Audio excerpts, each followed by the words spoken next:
भातारमारिनि गासैबो रायजो राजा आरो हा बिगोमाफोरनिसिम दिनै फिन खनसे आं रोखा खालामदों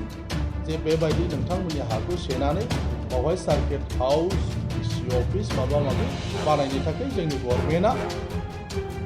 आं एसे एमएलए क'क्राझारनि एमएलए हिसाबै जोंनाव साननाय गैया 497 डाक नाम्बार जे डिपुटि कमिशनार अफिस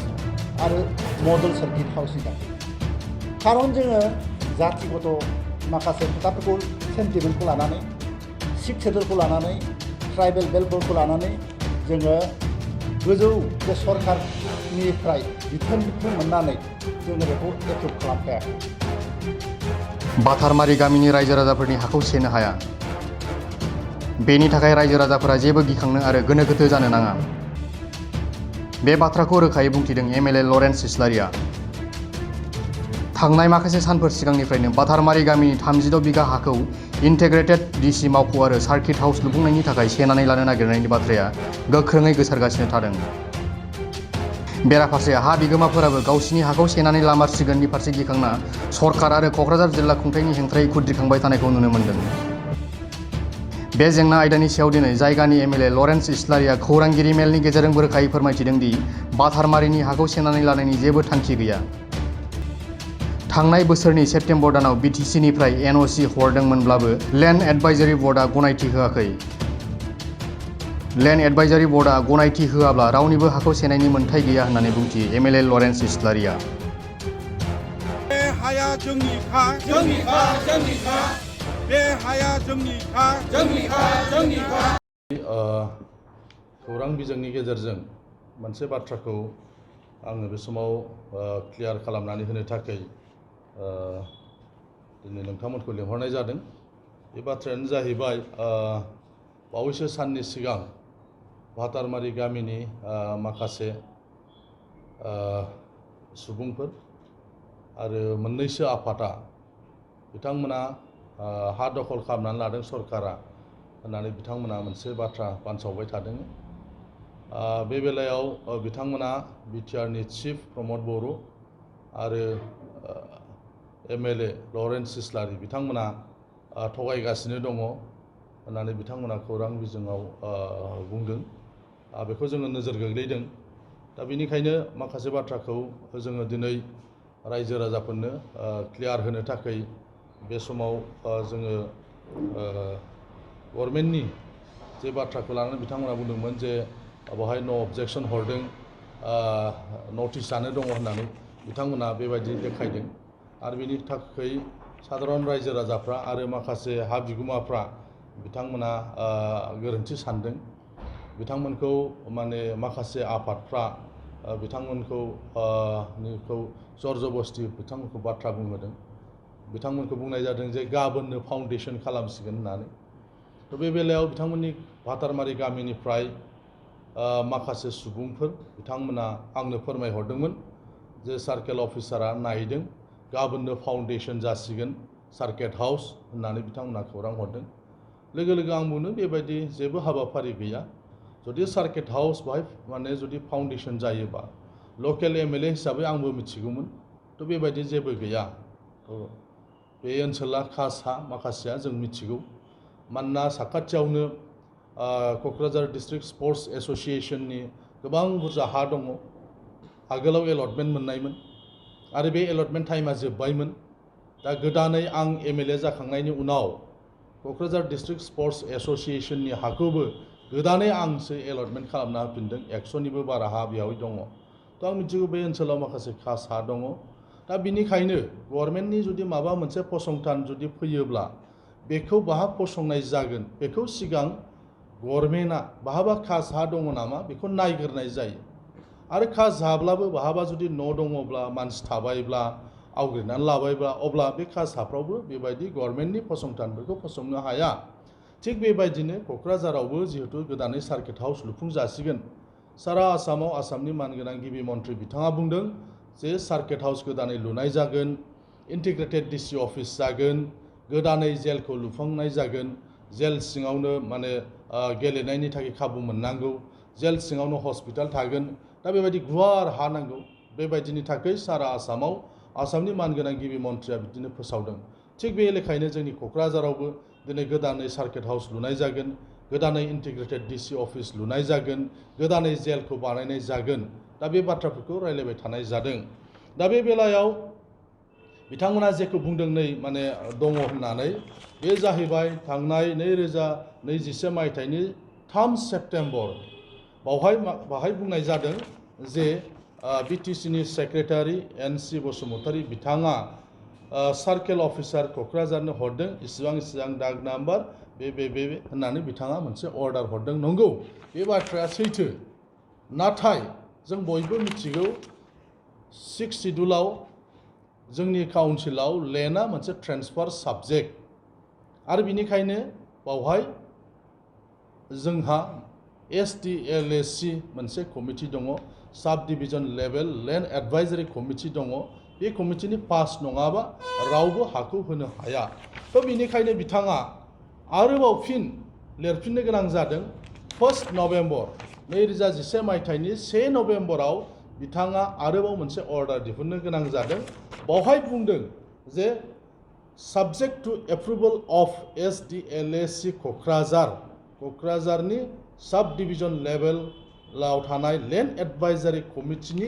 एप्रुभेल नांगौ होननानै बिथाङा मोनसे अर्डार दिहुनफिननो गोनां जादों। आरो बे बाथ्राखौनो लानानै जेब्ला सार्केल अफिसारा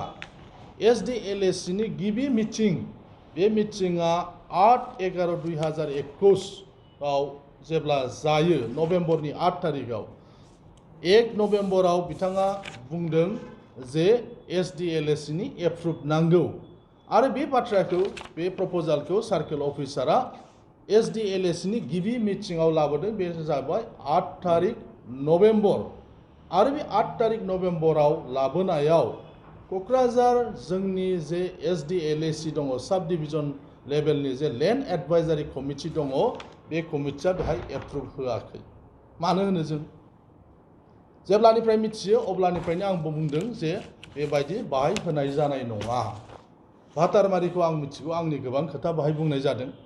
आंनि आइया भातारमारि गामिनि, थ' गतिके आंबो मिथिगौ जोंनि बाहाय जाथि खुरमानिबो हा हु दङ। आंनि नामखौ बिथांमोना बार लादों। थ' बेनिखायनो आं बुंदों जाया नालाय जाया, बावहाय आरोबाव बेबायदि थांलायलायनानै सावरायहैनांगौ बिदिबो आं सानाखै। मानोना बिसिनि गामिनि माखासे जायफ्रा आंनो 2-3 फन खालामहरदों, गावबुराबो दङ, बिथांमोननो आं रोखायै बुंदों जाया, जेब्लासिम आं थागोन बे जानाय नङा होननानै आं स्पष्ट बुंदों। मानोना लेन्ड एडभाइजारि बोर्ड जे कमिटि दङ, बावहायनो बेखौ जों बादा होनानै जों दोनखादों, बे खुनु दिन जाया। खोथाया जाहैबाय जाय बिथांमोना मेडियायाव फैनानै बुंदों, बिथांमोना गिनाया स्वाभाबिक। मानो गिया जानो, गावनि हा जुदि थांजायोबा, जिबौजों जुदि खनसे सौजायोब्ला खानस्रिखौनो जिबौ होननानै बागदावो। थ' थिग बेबायदिनो गौरां सेराव थानाय जि कालचारेल कमप्लेक्स, बे कालचारेल कमप्लेक्सआव गोबां मानसिफोरा हा थांजादों। बिथांमोना नांगौ बायदि कम्पेनसेसन थांनाय BPF सरकारनिफ्राय मोनाखै। साख्रि बाख्रि होनाय जागोन होननानैबो बुंदोंमोननो, खिन्थु साख्रि बाख्रिबो मोनाखै। थ' बेबायदिखायनो थांनाय सरकारा खालामलांनायखाय एबारनि सरकाराबो खालामगोन नामा होननानै बिथांमोननाव गिनाय फैनाया बे स्वाभाबिक बाथ्रा। गिखागोन, जिहेथु इसिबां बुरजा हा बिथांमोना आवग्रिनानै लाजाबायब्ला एबारबो लानो नागिरदोंनो दानि गोदान गभर्नमेन्टआबो होननायाव बिथांमोननि गिनाया स्वाभाबिक। नाथाय थांनाय सरकारा खालामलांनाय बायदि UPPLनि जे सरकार, बे सरकारा बेबायदि हाबा हुखा खालामनाय नङा। बयबो मिथिगौ बे कालचारेल कमप्लेक्सनि नमेनक्लेचारा बिसोरनि गामिनि लुबैनाय बायदि, बिसिनि न'खरनि मानसिफोर लुबैनाय बायदिबो जायाखै। बे बाथ्राखौ बयबो मिथिगौ, आंबो मिथिगौ। थ' दिनै बैबायदि माखासे दैदेनगिरिफ्रानो बिथांमोनजों बेगाव थाफानानै नोंसिनि हाखौ सेनो नागिरदों गभर्नमेन्टआ, गाबोननो फाउन्डेसन खालामफैनो नागिरदों, बेबायदि थुनजलायनानै बिथांमोनखौ बाथ्रा बुंहोनायखौ जों नुनो मोन्दों। थ' दिनै आं नोंथांमोननि मेडियानि खाथियाव जोंनि 8 नभेम्बर 2021नि फार्स्ट जे मिटिं SDLAC कमिटिनि, बे मिटिंनि जे रिजुलेसन, जे माइनुट्स, बेखौ नोंथांमोननो देखायबाय। बावहाय जे हानि बाथ्रा दङ, बेहाय एप्रुभ होनाय जायाखै। दस्रा हाखौ एप्रुभ खालामदों, खिन्थु बेखौ खालामाखै। आरो सिगांनि जे NC बसुमतारीया हरनाय जि लाइजाम, जि अर्डार हरदोंमोन बिनि एसे उनावनो आरो फिन बिथाङा मोनसे सार्केल अफिसारनो बिथाङा हरफिननो गोनां जादों जे subject to approval of SDLSC Kokrajhar. थ' बिनिफ्राय रोखा जायो जे BTCनि सासे अफिसारा खास हायाव सार्केल अफिसार जाजायो, सार्किट हाउस जाजायो, खास हायाव इन्टिग्रेटेड DC अफिस जाजायो होननानै बुंदोंब्लाबो SDLSCनि बिथाङा एप्रुभ लानो थिनदों आरो SDLSCआ दासिम बेखौ एप्रुभ होआखै आरो होनायनिबो बाथ्रा गैया। थ' बेनिखायनो भातारमारिनि गासैबो रायजो राजा आरो हा बिगुमाफोरनिसिम दिनै फिन खनसे आं रोखा खालामदों जे बेबायदि नोंथांमोननि हाखौ सेनानै बावहाय सार्किट हाउस DC अफिस माबा माबि बानायनो थाखाय जोंनि गभर्नमेन्टआ आं एसे MLA क'क्राझारनि MLA हिसाबै जोंनाव साननाय गैया, बेबायदि खुनु जों थाखोमानाय थांखिबो गैया। जोंनि गभर्नमेन्टआ रायजो राजाफोरनिनो मोनसे गभर्नमेन्ट, रायजो राजानि मोजांनि थाखाय जोंनि गभर्नमेन्टआ खामानि मावलांगोन। दिनै आं बेखौबो आरो खावलायबावनो लुबैदों जे दिनै BTR गोरोबथानि बायदियै गोबां जोंहा माखासे फसंथानफोर जों मोनगोन। मानोना दान मोननैसोनि सिगाङाव आसामाव तामुलपुराव फैनानै नखर मन्थ्रि बिथाङा जे स्पेसियेल जे पेकेज, बे पेकेजखौ थाबैनो हरनाय जासिगोन होननानै बिथाङा फोसावलांदों। आरो बे लेखायैनो BTR एकर्डआव थानाय गोरोबथायाव थानाय बायदियै गोबां फसंथानफ्रा हाफ्रा थिग थाक जानायनि उनावनो बेफोर फसंथानफोरखौ फसंनाय जागोन। दा दिनै साननो गोनां बाथ्राया बेसो जे बैफोर फसंथानफोर फैयोब्ला क'क्राझारनि सार्किट हाउसखौ, इन्टिग्रेटेड DC अफिसखौ, क'क्राझारनि जेलखौ जों बबे जायगायाव जों लांनो? क'क्राझारा बर'नि जायगा, क'क्राझारा ट्राइबेलफोरनि जायगा, बे ओनसोलखौ जों बर' जायगायाव लांनो, बे फसंथानफोरखौ जों बर' जायगायाव लांनो ना जों बबेबा गुबुन मोनसे जायगायाव लांनो? बे फसंथानफोरखौ जों ट्राइबेल ओनसोलाव लांनो ना जों गुबुन ओनसोलाव लांनो? बे बाथ्राखौबो जोंनि रायजो राजाफ्रा साननाया मोजां। जों गोबाव समाव जों बुङो जोंनि ओनसोलाव गभर्नमेन्टनि फसंथान गैया, जोंनि ओनसोलाव जेबो माने कर्ट कासारि अफिस गैया बिदिबो होननानै जों बुङो, गुबुन जायगायावसो खालामजोब्बाय बिदिबो होनना बुङो। दिनै जुदि बैफोर फसंथानफोरखौ जुदि जोङो मोननांगौबा आरो बैफोर फसंथानफोरखौ जों जुदि लुफुंनांगौबा बबेबा नङा बबेबा बर' ओनसोलावनो जागोन, बबेबा नङा बबेबा बर' गामियावनो जाखानांगोनबो। जेरै BTCनि सेक्रेटारियेट अफिसा गोबां बर' मानसिफोरनि हाखौनो लानानै बाव सेक्रेटारियेट फसंनाय जादों।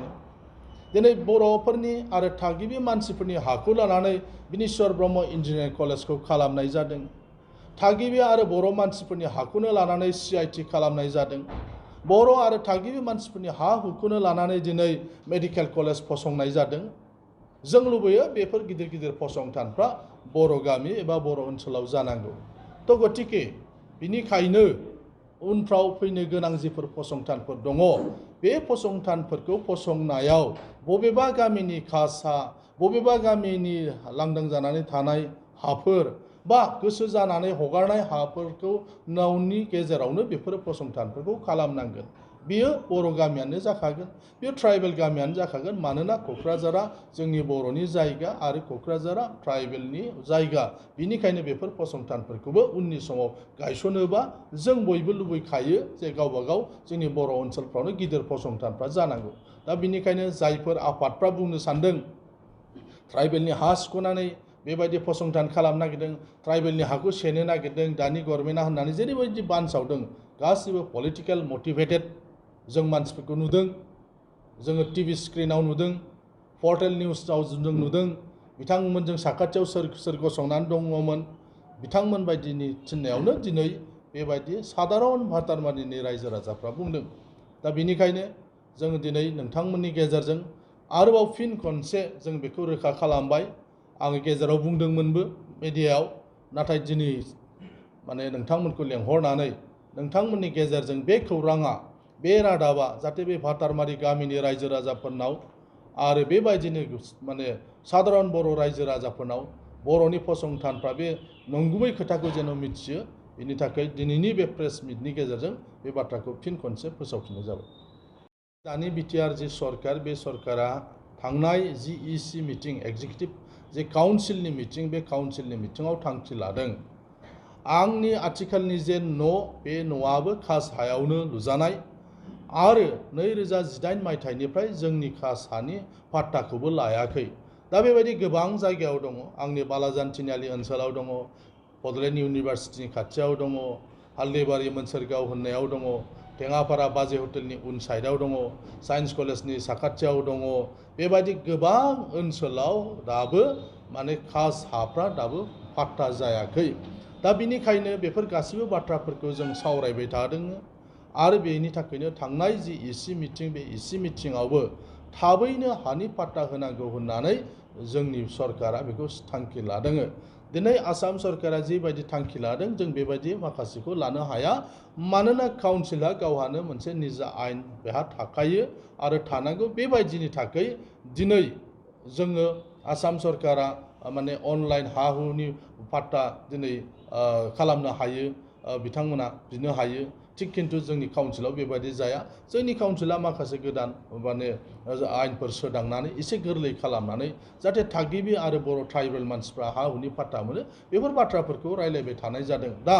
बावैनो हा हुनि पाट्टा जायफोरा जोंनि बर' एबा ट्राइबेल मानसिफ्रा